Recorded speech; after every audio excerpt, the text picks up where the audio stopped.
The dust storm hit New without warning, was closing up his repair shop when the red clouds rolled across the horizon. He secured the doors and checked his equipment one last time. The colony had seen worse storms, but this one looked angry. Through the workshop window, he saw something fall from the sky. A bright streak of fire cut through the red dust. It crashed about a kilometer away, near the old mining site, grabbed his emergency kit and ran to his ground vehicle. He knew he should wait out the storm, but someone might be hurt. The drive took 15 minutes. Sand scratched against his windshield like angry claws. His headlights barely cut through the thick dust. When he reached the crash site, he found a small escape pod buried in the sand. Smoke poured from its damaged hull. The metal was still hot. Pulled out his tools and forced open the hatch. Inside, a woman lay unconscious. Blood covered her face. Her clothes were burned and torn. He checked her pulse. She was alive, but barely. He had to move fast. He lifted her carefully and carried her to his vehicle. The storm was getting worse. Sand whipped against his face and arms. By the time he got back to his shop, his skin was raw and bleeding, but the woman was safe. Laid her on the cot in his back room. He cleaned her wounds with the medical supplies he kept for emergencies. She had a deep cut on her forehead and burns on her arms. Her breathing was shallow but steady. He bandaged her injuries and covered her with a blanket. There was nothing more he could do except wait. The storm lasted through the night. Sat in his chair, watching the woman sleep. She was beautiful even with the bandages. Her face looked peaceful.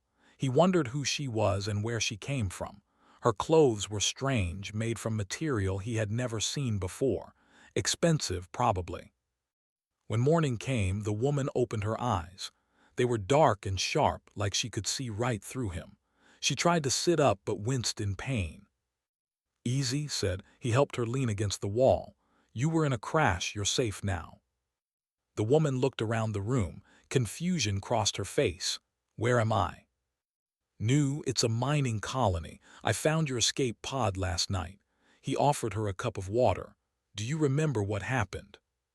She took the water with shaking hands. She drank slowly, thinking, I don't know, there was an explosion, I remember running, then nothing." She looked at him. "Who are you?" "I run this repair shop," he smiled. "What's your name?" The woman paused. She seemed to search her memory.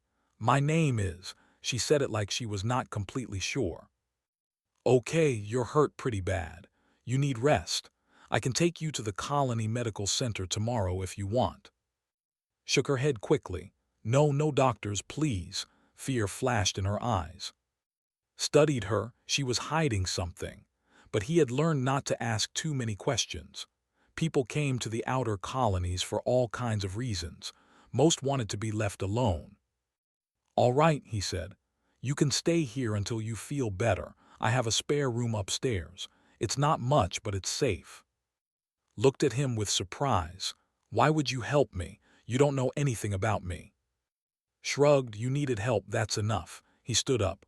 "Are you hungry? I can make something." Over the next few days, slowly recovered. Gave her clean clothes and showed her around his small living space above the shop. She was quiet, watching everything carefully.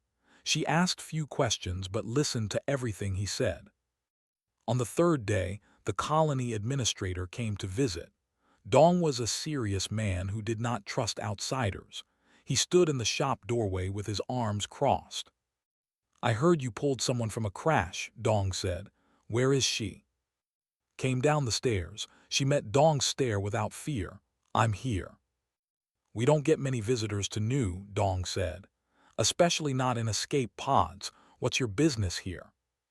"I don't have any business," said calmly. "My ship was damaged. I'm just trying to survive." Dong looked at, "You vouch for her." "I do," said without hesitation. Dong was quiet for a moment, then he nodded. "Fine, but if there's trouble, it's on you." He left without another word. After he was gone, turned to, "You didn't have to do that. You could get in trouble because of me." "Maybe," said. He went back to working on an engine. "But everyone deserves a chance." Besides, I could use help around here if you're interested. I can't pay much, but you'll earn your keep." Watched him work for a long moment. Something like gratitude crossed her face. "I'll help." The days turned into weeks. Proved to be a fast learner. She had a natural talent with machines. Her hands moved with precision and confidence. Sometimes caught her staring at the tools like she remembered something important, but the memory always slipped away. In the evenings told her about life on New. The colony was small, only 300 people. Most were miners or farmers. Life was simple but good. People helped each other. They shared meals and celebrated together. It was nothing like the big cities on Earth or the fancy space stations. Seemed fascinated by it all. "You're all so kind to each other," she said one night, "even though you have so little." Laughed, "We have enough, and kindness doesn't cost anything." He looked at her. "Where you come from, is it different?" His face darkened. "Yes, very different." She did not say more. That night lay in bed thinking about his strange guest. She was clearly from somewhere important. The way she carried herself, the way she observed everything, she was used to power. But here she was just a person who needed help. And that was enough for him. Outside, unknown to them both, 3 military vessels entered orbit around New. Their scanners swept across the surface, searching. Inside the lead ship, a commander studied the readouts with cold eyes. "Any sign of the escape pod?" he asked. "Yes, sir. Crashed on the surface 3 weeks ago. The colony recovered it." The commander smiled. "Prepare a landing party, but keep it quiet. We don't want to alarm the locals, not yet." On the surface, fell asleep, unaware that his simple act of kindness had set events in motion that would shake the entire galaxy. 3 weeks had passed since arrived. She had become part of the daily rhythm of his repair shop. Every morning she was up before him, organizing tools and checking the equipment. She learned fast, almost too fast. Within days, she could fix engines that took most people months to understand. Watched her work one afternoon. Her hands moved with complete confidence as she rewired a power converter. "You've done this before," he said, "haven't you?" Paused, her fingers hovered over the wires. "I think so. Sometimes my hands just know what to do, but I can't remember learning it." She looked frustrated. "There are pieces missing, like trying to see through fog." "It'll come back," said. He handed her a wrench. "Memory is strange. Sometimes it needs time." That evening, Sister stopped by. She ran the colony's communication hub and knew everything that happened on New. She brought fresh bread from the community kitchen. "So this is the mysterious," said, studying her with curious eyes. "My brother says you're a genius with machines." Smiled slightly. "He's kind, I just have good instincts." "Instincts?" repeated. She glanced at with a knowing look. "Right. Well, you're welcome to join us for the Harvest Festival tomorrow. The whole colony will be there." The festival was simple but joyful. People gathered in the central square with homemade food and music. Children ran between the tables, laughing. Old miners told stories. Young farmers danced. Stood at the edge, watching it all with something like wonder on her face. "Is something wrong?" asked. "No," said quietly. "It's just beautiful. Everyone is so happy. No one is trying to impress anyone. No one is fighting for position or power. They're just living." "That's what life should be," said. He pulled her toward the food tables. "Come on, you have to try Mrs. Dumplings. They're amazing." For a few hours, forgot about her missing memories. She ate and laughed and listened to stories. The colonists welcomed her without questions. To them, she was just another person. Just. But the peace did not last. 2 days later, a large ship landed at the colony spaceport. It was expensive and well-armed. Was working in his shop when 6 men walked in. They wore dark clothes and carried weapons on their belts. Their leader was a tall man with cold eyes. "We're looking for someone," the man said. His voice was hard. "A woman, about this tall, dark hair. She would have arrived about 3 weeks ago in an escape pod." kept his face neutral. Lots of ships come through here. Can't say I've seen anyone like that. The man stepped closer. We're offering a reward, 10,000 credits for information. That was more money than made in a year, but something about these men felt wrong. They were not rescue workers. They were hunters. Sorry, said, can't help you. The men searched the colony for 2 days. They asked questions. They offered money, but the colonists said nothing. Word had spread quickly was protecting someone. That was enough. On new, people looked after their own. On the second night, the men left. Their ship lifted off and disappeared into space, found sitting in the back room. She had been hiding there the whole time. They were looking for you, he said. It was not a question. Nodded slowly. Yes, I knew as soon as I saw them. Who are they? I don't know exactly, but they want to hurt me, I'm sure of it. She looked up at him. I'm sorry, I've put you in danger, I should leave. No, sat down across from her. Those men are gone, and even if they come back, you're safe here. The colony will protect you. Why? Asked. Her voice broke slightly. Why would you all risk so much for a stranger? Smiled. On Earth, we have an old saying. You don't turn your back on someone who needs help. That's what makes us human. He stood up. Get some rest. Tomorrow wants to teach you how to make kimchi. Apparently, it's a crucial life skill. Laughed despite herself. It was a small sound but genuine. Thank you, I mean it, thank you. Over the next week, more memories came back to in pieces. She remembered tall buildings made of glass and metal, boardrooms filled with important people, ships, hundreds of them flying in formation, wealth beyond imagination, power that could crush worlds. But the memories felt distant, like they belonged to someone else. Here on New, she was just. She fixed engines with. She learned to cook with. She helped harvest vegetables with the farmers. She was happy in a way she could not remember being before. One evening, she sat on the roof of his shop, watching the sunset. The sky turned orange and purple over the red desert. I'm starting to remember things, said quietly. Important things about who I was before. Do you want to talk about it? Not yet, I'm still trying to understand it myself. She turned to him. But I know one thing for sure. Whoever I was, wherever I came from, people there didn't help each other like here. They used each other. Everything was a transaction, a deal, a way to gain advantage. That sounds lonely, said. It was, I just didn't realize it until now. She looked back at the sunset. You gave me something precious, you and everyone here. You showed me kindness without wanting anything back. Do you know how rare that is in the galaxy? Shrugged, it shouldn't be rare, it should be normal. Smiled sadly, maybe that's why humans are special. That night worked late at the communication hub.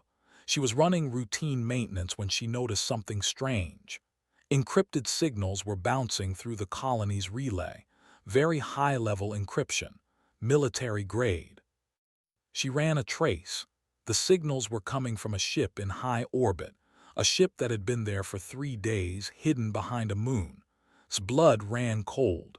Someone was watching the colony, and she had a bad feeling she knew what they were watching for. She the signal patterns and ran them through her decryption software. It would take time, but she might be able to break the code. Whatever was happening, her brother was in the middle of it, and she needed to know the truth. In his shop, slept peacefully, unaware that the storm was about to break. Beside him in the next room lay awake, staring at the ceiling. More memories were coming back. Faces, names, titles. And with them fear. Because she was starting to remember exactly who she was. And she knew that people would kill to find her. Not just a few mercenaries. Entire armies. The most powerful forces in the galaxy would stop at nothing to either protect her or destroy her. She thought about leaving, just disappearing into the night. It would keep safe, keep the colony safe. But something stopped her. For the first time in her life, she had found people who cared about her as a person, not for what she could give them, not for what she represented, just for herself. And she was not ready to give that up, not yet. did not sleep that night. She worked through the encrypted signals trying to break the code. Her software was good, but this encryption was better. Military grade, corporate level, the kind used by people with unlimited resources. By morning she had something, not the full message but pieces, keywords, asset, project reclamation, eliminate witnesses if necessary, and a name that appeared repeatedly, Syndicate. His hands shook as she printed the information. The Syndicate was not just powerful, it was one of the largest corporations in the galaxy. They controlled mining operations on hundreds of worlds. They had private armies. They owned entire governments. She ran to his shop. He was already awake making breakfast, sat at the small table looking tired. "We need to talk," said. She spread the papers on the table. "I found something. Those men who came looking for they work for the Syndicate, and there's a ship in orbit right now watching us." Looked at the papers. His face went pale. "Syndicate, what would they want with?" He stopped and looked at. Stared at the papers. Her face had gone completely white. "No," she whispered. "No, it can't be." "What is it?" asked. Stood up suddenly. She paced the room, her breathing fast. I remember everything." She turned to face them. "My name is, I'm the CEO of the Syndicate, or I was before they tried to kill me." Silence filled the room, and stared at her. You're, said slowly, "the one of the richest people in the galaxy." "Yes," his voice was bitter. "I control 40% of the galaxy's mineral wealth. I have more power than most governments, and my own board members tried to assassinate me during a meeting." She laughed without humor. "They wanted control of the Syndicate, so they planted a bomb on my personal ship. I barely escaped." Sat down heavily. "And those men who came here were probably sent by the people who tried to kill me. They're cleaning up loose ends. If they find me, they'll finish the job." Looked at him with pain in her eyes. "I'm so sorry. I put your entire colony in danger. I should have told you. I should have left." Was quiet for a long moment. Then he said, "Would it have changed anything? You still needed help." "But I'm not just some lost traveler. I'm—" "You're," interrupted, "the woman who helps me fix engines, the woman who learned to make kimchi, the woman who plays with the colony children." He stood up. "I don't care about the rest. That's not who you are. That's just what you were." Tears filled his eyes. "You don't understand. The people after me, they have armies, they have warships. They won't stop, and anyone who helps me becomes a target." "Then we better prepare," said firmly. She looked at her brother. "Right." Before could answer, alarms sounded across the colony. All three of them ran outside. In the sky, a massive ship was descending. It was sleek and military grade, corporate security forces. The ship landed in the central square. 50 armed soldiers poured out, surrounding the area. A woman in an expensive suit walked down the ramp. She carried official-looking documents. "Attention, new colony," the woman announced. Her voice boomed through speakers. "We are here on behalf of the Syndicate's legitimate board of directors. We have legal authorization to retrieve a fugitive. Is wanted for corporate espionage and theft of classified information. Anyone harboring her will be prosecuted to the full extent of galactic law." Colonists gathered in the square. Dong, the administrator, stepped forward. "You can't just come here and make demands. This is an independent colony. We have rights." "Your rights end when you harbor criminals," the woman said coldly. She held up the documents. "We have proof that crashed here 5 weeks ago. We know someone recovered her escape pod. Produce her now, or we will search every building." Stepped forward, grabbed his arm. "Don't," she whispered, "it's not worth it." But pulled away. He walked until he stood in front of the corporate woman.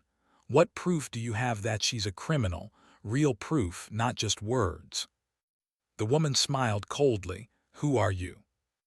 "I run the repair shop." He crossed his arms. "And I know colonial law. You need approval from our administrator to conduct searches. You need to present your evidence to our council. You can't just show up with guns and make demands." "This man is right," Dong said. He looked nervous but determined. "If you want to search new, you'll follow our procedures. That's the law." The corporate woman's face darkened. "You're making a mistake. We can make life very difficult for this colony." "Maybe," Dong said, "but we're not afraid of difficult." The soldiers shifted uncomfortably. They had expected easy cooperation. Instead, they faced a united colony that was not backing down. The woman spoke into her communication device, clearly talking to someone on the ship. That night the soldiers set up a perimeter around the colony. They could not search without permission, but they could wait. They could watch. Sooner or later would have to show herself. Inside shop, an emergency meeting was happening, and Dong stood around the table. "They're not going to leave," Dong said, "and eventually they'll get tired of waiting. They might stop asking for permission." "I'll turn myself in," said. "I won't let them hurt the colony because of me." "No," said firmly, "there has to be another way." "What way?" asked. "I can't fight the entire syndicate. I don't know who I can trust. My own people tried to kill me." Leaned forward. "Not all of them. You said your board tried to kill you. But what about your loyal people? You must have had guards, assistants, people who were on your side." "Thought about it. Admiral Park. He commanded my personal security fleet. If he's still alive, he would help. But I have no way to contact him. All my communication equipment was destroyed in the crash." "I might be able to help with that," said. "The syndicate is blocking local communications, but they can't block everything. If I can access the colony's deep space relay, I might be able to send a message. But it would have to be coded, and we'd have to hope the right people find it." "It's risky," Dong said. "If they catch us trying to send messages, they might attack." "Everything is risky now," said. He looked at, "but we're not giving up. That's not what humans do." Looked around at these people, these simple colonists who were risking everything for her. Back in her old life, she had commanded billions. She had controlled vast empires, but she had never felt more humbled than she did in this moment. "Okay," she said quietly, "let's try." As they made their plans, none of them noticed the soldier standing outside the window. He had been assigned to watch the repair shop, and he had heard everything.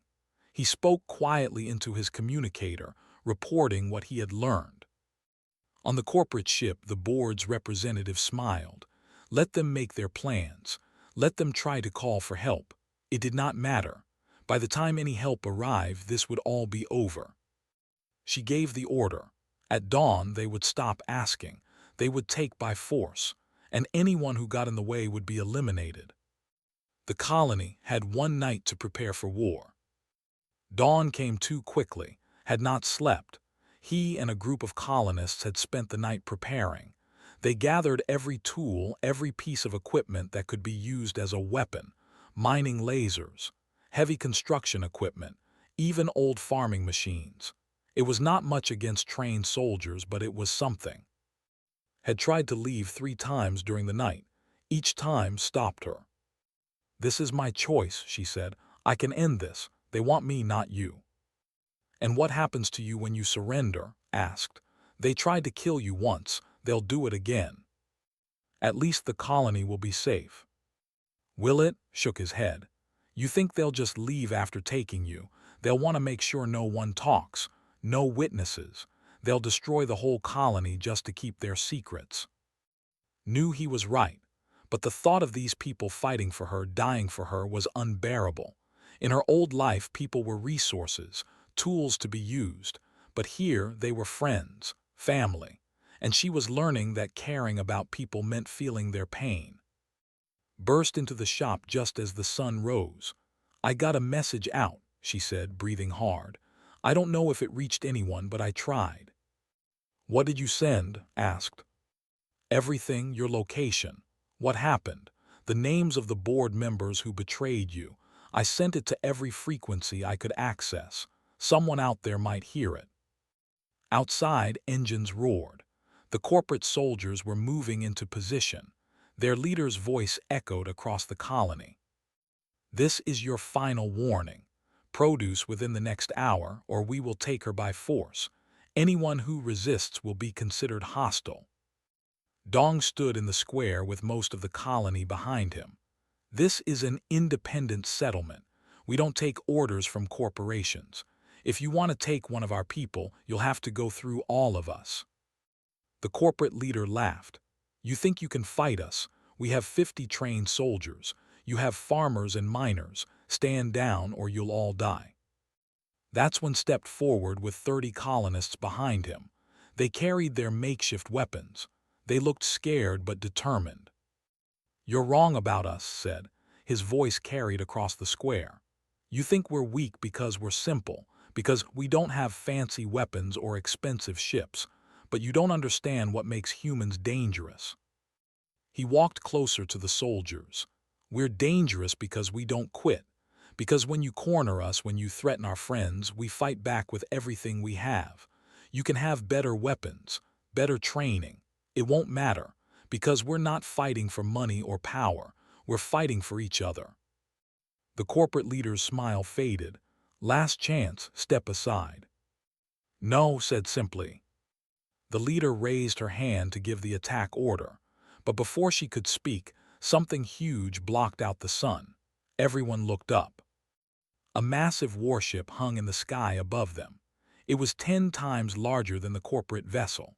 Its hull was marked with the symbol of the Syndicate's military forces. Smaller ships poured from its bays, surrounding the corporate soldiers. A new voice boomed across the colony. This is Admiral Park of the Syndicate Defense Fleet. All hostile forces stand down immediately. You are in violation of military law. The corporate soldiers looked confused. Their leader spoke frantically into her communicator. This is a legitimate corporate operation. We have authorization from the board. Your board's authorization has been revoked, Admiral Park interrupted. We received evidence of treason, attempted murder, and illegal military action. You are all under arrest. Watched as military forces surrounded the corporate soldiers. They surrendered without a fight. Within minutes, they were in restraints and being led away. A shuttle descended from the warship. An older man in a military uniform stepped out. He had kind eyes but carried himself with absolute authority. He walked straight to where stood. Where is she? The admiral asked quietly. Stepped out from the crowd. Her face was wet with tears. Admiral Park, you came. The admiral bowed deeply, a gesture of profound respect. CEO, thank the stars you're alive. When we received the distress signal, we came as fast as we could. How did you know to trust the signal? Asked. Because it told us everything. Who betrayed you, how they did it, details only you would know. He straightened. And because it came from a colony that was willing to fight an army to protect you, that kind of loyalty means something. Looked at not loyalty, friendship. The admiral smiled, even better. Over the next hour, more ships arrived. People, the ones who had remained loyal, had been searching for her for weeks. The traitors had spread lies about her death, but now the truth was coming out.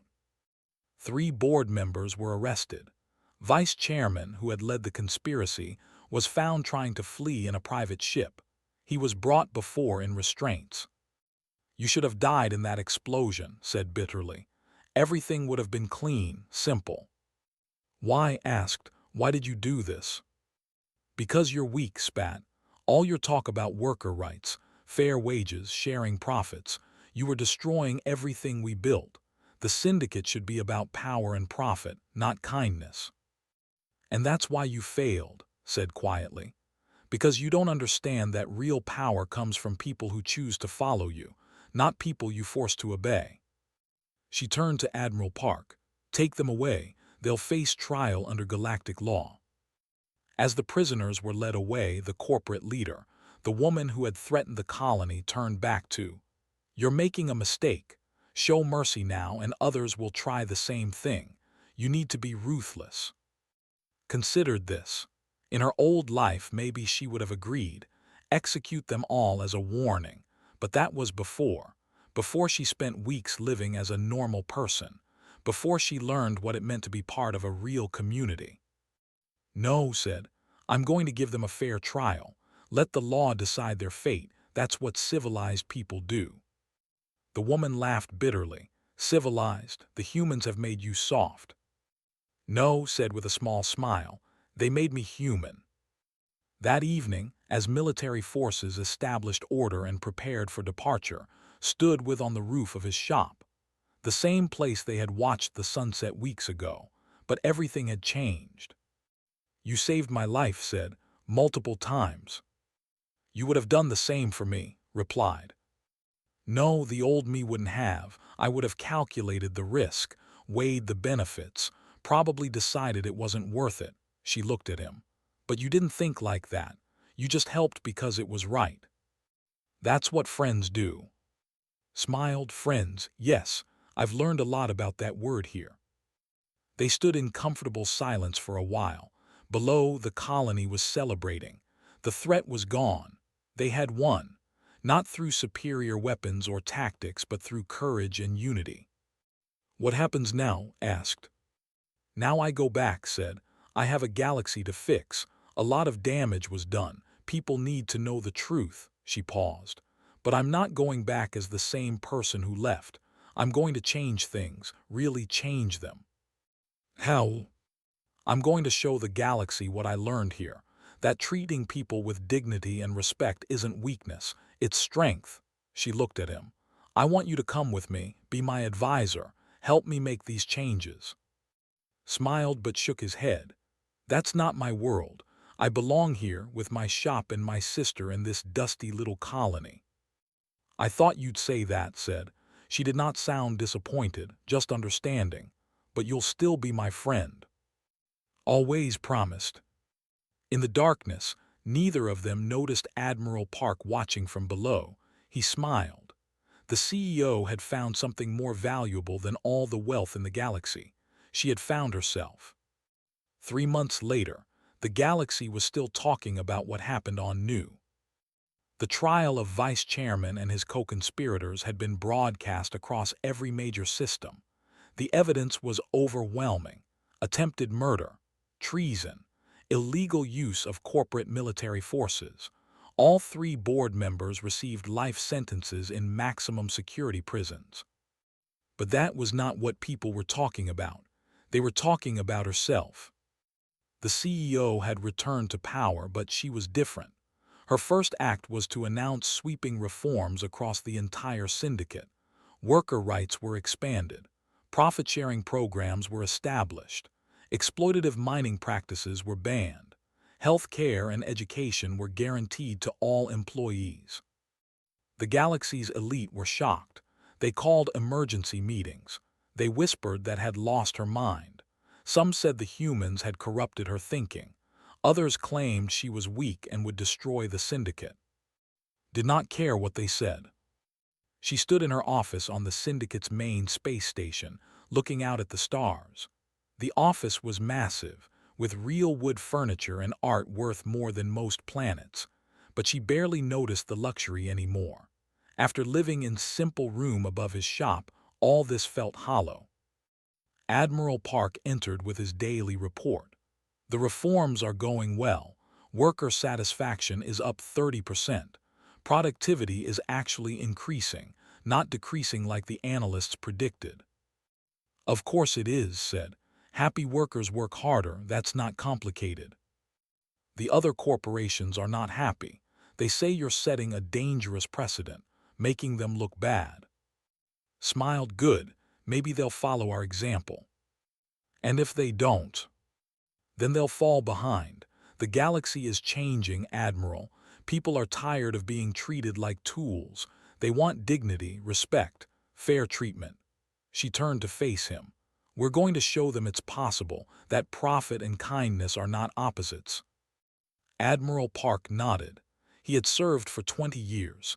He had never been more proud of her than he was now. A message chimed on his desk. She smiled when she saw who it was from. I need to take this privately. The Admiral bowed and left, activated the holographic communicator. His image appeared, life-size and clear. Hey, he said with his easy smile, Did I catch you at a bad time? Never, said, how's new? Busy, your small donation arrived yesterday, shook his head. You sent us enough equipment to upgrade the entire colony. New power generators, water purification systems, medical supplies, it's too much. It's exactly enough, said firmly. New deserves to be comfortable. You saved my life. This is the least I can do. We didn't help you for a reward. I know, that's why I want to do it. She leaned forward. How's? She's great. The new communication equipment you sent makes her very happy. She's talking about starting a colony-wide education program now that we have proper systems. They talked for an hour about simple things, the latest gossip from the colony, a new restaurant that opened, the harvest festival that was coming up. For that hour was not the CEO of a massive corporation. She was just a friend catching up with another friend. When they finally said goodbye, felt refreshed, grounded, ready to face another day of galaxy-shaking decisions. The next morning, she had a meeting with representatives from 100 different corporations. They had demanded an audience to discuss her radical new policies. The meeting room was full of powerful people. CEOs, board members, government officials. They all looked at with a mixture of respect and suspicion. Your reforms are causing problems, one CEO said. Workers across the galaxy are demanding similar treatment. They're using your policies as an example. Some are even threatening to strike. Then give them what they ask for, said simply. It's not that simple. We have shareholders, profit margins, responsibilities. Stood up, she walked to the window overlooking the station's main plaza. Below, thousands of workers moved through their daily routines. Do you know what I learned recently? Real wealth is not measured in credits. It's measured in loyalty, in trust, in the knowledge that the people working for you actually believe in what you're doing. She turned back to the room. For years, we've treated workers as resources to be exploited. We've squeezed every last bit of value from them while giving back as little as possible. And we wondered why they were unhappy, why productivity was low, why we constantly faced resistance and rebellion. That's just business, another CEO said. No, that's bad business. His voice was firm. I've seen what's possible when you treat people with respect, when you give them fair wages, good conditions, and a share in the success they help create. They don't just work harder, they innovate, they care. They become partners instead of prisoners. You sound like a human, someone muttered. Thank you, said without hesitation. Humans understand something we've forgotten, that civilization is built on cooperation, on mutual support, on the idea that we're all stronger together than we are alone. The room was silent. Some looked angry, some looked thoughtful, a few even looked convinced. I'm not asking you to follow my example, continued. I'm telling you that the galaxy is changing. People are waking up. They're demanding better treatment. You can resist and fight against the tide, or you can embrace it and be part of building something better. She sat back down. The choice is yours, but I can tell you this. The syndicate will never go back to the old ways. We're moving forward, and I hope you'll join us. The meeting lasted another 2 hours. Some corporations agreed to consider reforms. Others stormed out in anger, but had made her point. Change was coming, whether the old powers liked it or not. That evening, exhausted but satisfied, returned to her quarters. On her desk was a small package. She opened it carefully. Inside was a simple wrench, the same one she had used in shop when she first arrived. A note was attached. You left this behind. Thought you might want it as a reminder. You're doing good work. Keep going. Held the wrench, feeling its weight in her hand. It was old and worn, marked with grease and scratches, worth nothing in terms of money, but to her it was priceless. She placed it on her desk where she could see it every day, a reminder of who she had become, of the simple mechanic who had shown her what really mattered in life. 6 months later, the new reforms were being studied across the galaxy. Universities taught courses about them. Economic analysts wrote papers. Other corporations slowly began to implement similar policies. It was not a revolution, it was too slow for that, but it was change, real, lasting change. Established a foundation in Noose name. Its mission was to spread the principles of dignity, fairness, and mutual support across the galaxy. The foundation built schools, funded hospitals, helped struggling colonies, all in the name of a small mining settlement that had taught the most powerful woman in the galaxy what power really meant. 5 years later, returned to Nu. She arrived quietly without fanfare or guards, just a simple shuttle landing at the small spaceport. Was waiting for her. He looked older, a few gray hairs, lines around his eyes from years of smiling, but his grin was the same. "Welcome back," he said. "It's good to be home," replied. They walked through the colony together. It had grown. New buildings, more people, better equipment, but it still felt like the same place, still had the same warmth, the same sense of community. That evening there was a celebration in the central square. Nothing fancy, just good food, music, and friends. Sat with the colonists, laughing and telling stories. No one treated her differently because she was powerful. Here, she was just.